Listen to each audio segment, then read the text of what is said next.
All right. Are you a teacher or a caregiver or a classroom instructor, whatever name you call it?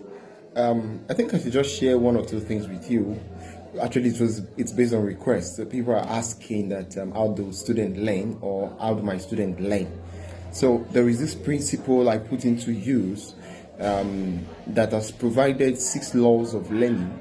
So I'm going to share with you 2 of the laws. The first one is law of readiness and law of exercise.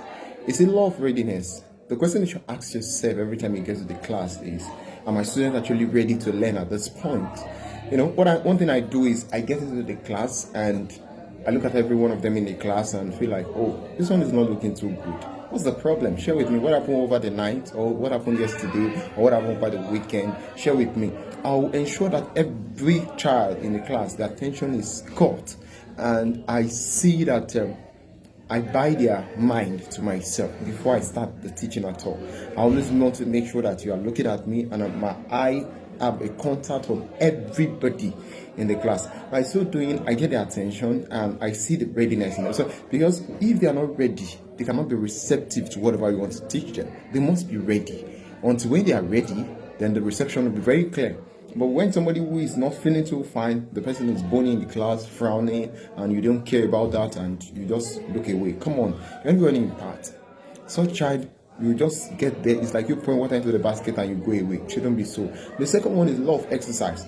This law of exercise, some teachers think that because they don't teach maths, they don't teach English, they shouldn't give exercise. All they just go do is get into the class, teach, and then work out. And that's all.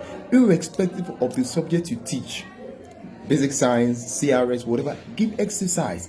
When you give exercise, psychologists believe that learning continues. In the class, give exercise. Give them an exercise that they will also do at home. So by the time they do it, learning does not just stop the moment that period finishes. Learning continues after that period is over. They get home, they continue doing that exercise, learning. And when they come back the following day, should you have their period, you continue from there again. So learning continues from there, and that's what makes learning a process. That's what makes it a continuous process. But if you think that because you teach you teach PhD, you teach CRS, you teach civic, and as such you're not going to give exercise, then your teaching is not complete. Then you have not imparted.